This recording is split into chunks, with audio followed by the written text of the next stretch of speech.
Hello guys, welcome back to the Calcutta junction. আমি ঋত্বিক। আজকের ব্লগটা আমার কাছে সত্যিই খুব স্পেশাল, কারণ আজ আমরা ঘুরতে চলেছি দিল্লির বুকে থাকা একটা ছোট্ট কলকাতা, সিআর পার্ক। যারা দিল্লিতে থেকেও বাঙালি কালচার, বাঙালি ফুড আর কলকাতার ভাইব মিস করেন, তাদের জন্য সিআর পার্ক সত্যিই একটা ইমোশন। তো সকালবেলা রেডি হয়ে আমরা বেরিয়ে পড়লাম। আজকের জার্নিটা একটু বড় ছিল, কারণ সিআর পার্ক পৌঁছাতে আমাদের দিল্লি মেট্রোর 3খানা লাইন ইন্টারচেঞ্জ করতে হয়েছে।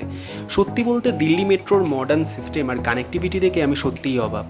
এত বড় শহর, কিন্তু মেট্রো নেটওয়ার্ক এত স্মুথ যে হাজার হাজার মানুষ প্রতিদিন খুব সহজে ট্রাভেল করতে পারছে।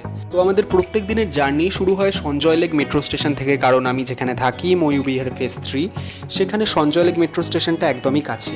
তো সেখান থেকে আমরা ফার্স্টে সঞ্জয় লেক মেট্রো স্টেশন বলতে হচ্ছে পিঙ্ক লাইন। সেই পিঙ্ক লাইন থেকে আমরা প্রথমে চলে এলাম হচ্ছে লাজপাত নগরে। তো লাজপাত নগর থেকে আমরা এখন যাব হচ্ছে ভায়োলেট লাইনের দিকে। তো এই ভায়োলেট লাইন হচ্ছে প্রত্যেকটা জায়গায় তোমরা দেখতে পারবে যে পায়ের চিহ্ন করা আছে, যেটা দেখে তোমরা যেতে পারো, অথবা ওপরে কিছু কিছু সাইনবোর্ডও লেখা আছে ইংলিশ হিন্দিতে। তো এখানে এসেই দেখি যে ট্রেন এসে গেছে। প্ল্যাটফর্মে এতটা ভিড়, তাই আর কোনো রকম ভিডিও করলাম না। তারপর তাড়াতাড়ি করে ট্রেনে উঠে নেমে গেলাম কালকাজি মন্দিরে। আর এইখান থেকে আমাদের লাস্ট ইন্টারচেঞ্জ হবে। আমরা একেবারে যে পায়ের সাইন করা আছে মেজেন্ডা লাইন, ওই মেজেন্ডা লাইনে এবার আমরা চলে যাব। এটাই হচ্ছে আমাদের আজকে লাস্ট ইন্টারচেঞ্জ। তো ফাইনালি আমরা প্ল্যাটফর্মে পৌঁছে গেলাম। এখানে মেট্রো কানেক্টিভিটি হওয়ার ফলে যেমন দিল্লিবাসীদের অনেক সুবিধাও হয়েছে, তেমন কিছু কিছু জায়গা হেঁটেও যেতে হবে, অনেকটা হাঁটাও আছে টানেলের মধ্যে দিয়ে, সেটা স্বাভাবিক। এখানে এই যে মেট্রো স্টেশনগুলো আছে, মাঝে মাঝে আমি কনফিউজড হয়ে যাচ্ছিলাম যে এটা কি কোনো মেট্রো স্টেশন নাকি কোনো একটা বড় শপিং মল।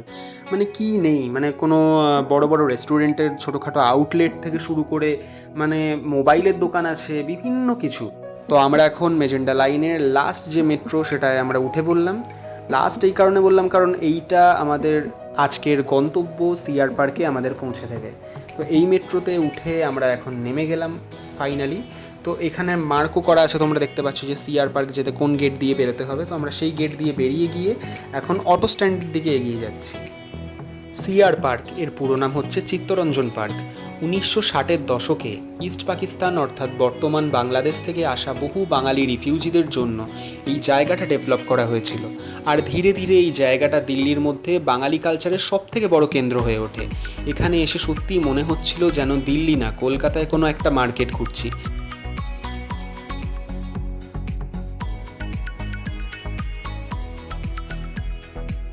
এখানে এসে দেখলাম যে চারিদিকে বাংলায় লেখা নামের দোকান, মাছের মার্কেট, মিষ্টির দোকান, বাঙালি খাবারের রেস্টুরেন্ট, ফুচকার দোকান, স্ন্যাক্সের দোকান, সব মিলিয়ে পুরো জায়গাটার ভাইব একেবারে পুরো কলকাতার মতো লাগছিল। ভিডিওতে তোমরা দেখতে পাবে হচ্ছে কোথাও মাছ বিক্রি হচ্ছে, কোথাও মিষ্টি সাজানো, আবার কোথাও ফুচকার সামনে ক্রাউড জমে গেছে। সত্যি বলতে দিল্লির মধ্যে দাঁড়িয়ে এত বাঙালি এনভায়রনমেন্ট অনুভব করা আমার কাছে সত্যিই অন্যরকম একটা অনুভব ছিল। আমরা মার্কেটের মধ্যে বিভিন্ন জায়গা ঘুরে দেখলাম, ভিডিও করলাম, কিছু খাবার ট্রাই করলাম, আর পুরো জায়গাটার ভিডিও ক্যাপচার করার চেষ্টা করলাম। কিন্তু আজকের ব্লগটার শেষে একটা খারাপ এক্সপিরিয়েন্সও আমার আছে, সেটাও আমি তোমাদেরকে শেয়ার করব। তার আগে বিভিন্ন জায়গাটা এই মার্কেটের তোমাদেরকে ঘুরিয়ে দেখাবো। বিভিন্ন জায়গায় দেখতে পাচ্ছিলাম যেমন চায়ের দোকানে চায়ের কাপে চুমুক দিতে দিতে নানাজন নানা রকমের আলোচনা করছে, যেন মনে হচ্ছিল যে আমি কলকাতার কোনো একটা যে গলির মোড়ে মোড়ে যে চায়ের দোকান হয় সেই পরিবেশটা এখানে ফিরে পাচ্ছি।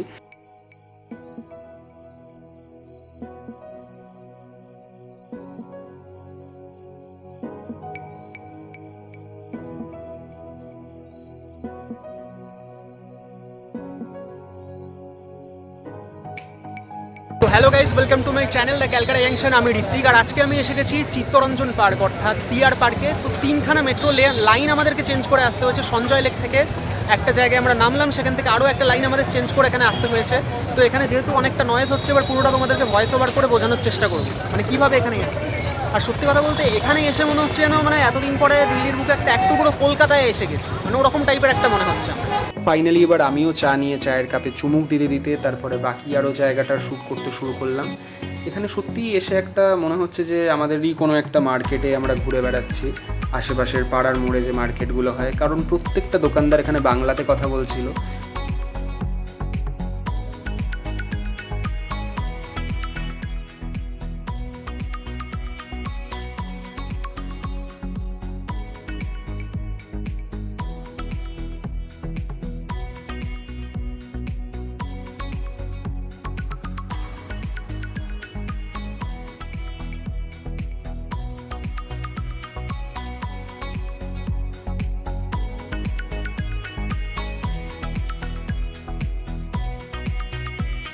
যেমন তোমরা অনেক সময় দেখবে যে আমরা নিজেদের অজান্তেই অনেক মজার কিছু কাণ্ড করে ফেলি, যেমন হচ্ছে এই দোকানে লেখা ছিল হচ্ছে নিরাপদ মাছের দোকান। তো আমি সেখানে ভুল করে পড়েছি যে নিরাপদ মাছের দোকান। তো আমি ভাবছিলাম যে নিরাপদ মাছের দোকান বলতে কী বোঝাতে চেয়েছে। তখন আমার জামাইবাবু বললো যে ভালো করে দেখ, ওখানে লেখা আছে নিরাপদ মাছের দোকান। তো যতই হোক, আমরা মাছের মার্কেটে এসেছি আর মাছ নেব না সেটা হতেই পারে না। তাই জন্য আমরাও প্রায় 2-3 রকমের মাছ কিনলাম, কারণ এখানে এত মাছের ভ্যারাইটিস ছিল যে আমরা কোনটা ছেড়ে কোনটা নেব বুঝতেই পারছিলাম না। তাও মেট্রোতে ফিরতে হবে সেই ভেবেই আর বেশি মাছ নিলাম না, কারণ যদি পাড়ার মধ্যে হতো তাহলে তো আর দেখতে হতো না, অনেক কিছুই আরও কেনার ইচ্ছা ছিল। আজকে এই সিআর পার্কে এসে আমার মনে হচ্ছিল যেন আমি মানে কলকাতাতেই আছি কোনো অংশে, মানে যে কলকাতা থেকে এত কিলোমিটার দূরে আছি মনেই হচ্ছিল না। তো এই ছিল আজকের আমার সিআর পার্কের জার্নি। একদিকে বাংলার ইমোশন, অন্যদিকে আনকমফোর্টেবল বাস্তব এক্সপিরিয়েন্স, যেটা তোমাদের সাথে আমি এক্ষুনি শেয়ার করব। তো এই ভিডিওর মধ্যেই এখন আমি সেই বিষয়টা তোমাদের কাছে তুলে ধরছি। সেটা হচ্ছে যে আমরা যখন ধরো এখান থেকে ফিরে যাচ্ছি বাড়ির দিকে, তখন রাত প্রায় বাজে হচ্ছে 11:30। আমরা সঞ্চয়লেক মেট্রো স্টেশন থেকে বেরিয়ে ময়ূরবিহার ফেজ 3 ফেরার জন্য টোটো খুঁজছিলাম। প্রত্যেকেই জানি যে আমাদের কলকাতায় বলো একটা টোটো সিস্টেম আছে, যে কোন টোটো আগে যাবে না যাবে একটা লাইন ভিত্তিক করা থাকে, কিন্তু এখানে কোনো লাইন আমরা দেখতে পারিনি। তবে হয়তো টোটোওয়ালাদের মধ্যে নিজেদের মধ্যে ঠিক ছিল যে কে আগে যাবে কে পরে যাবে। কিন্তু এখানে যে ব্যাপারটা হলো যে একটা ড্রাইভার আমাদেরকে এসে বললেন উনি যাবেন, তো আমরা সেই অনুযায়ী টোটোতে বসলাম। হঠাৎ আরেকজন এসে চিৎকার করতে শুরু করেন আর বলেন যে আগে নাকি ওনার যাওয়ার কথা ছিল। তো কথা কাটাকাটির মাঝেই তিনি হঠাৎ বড় বড় পাথর তুলে টোটোর দিকে ছুঁড়ে মারতে শুরু করেন।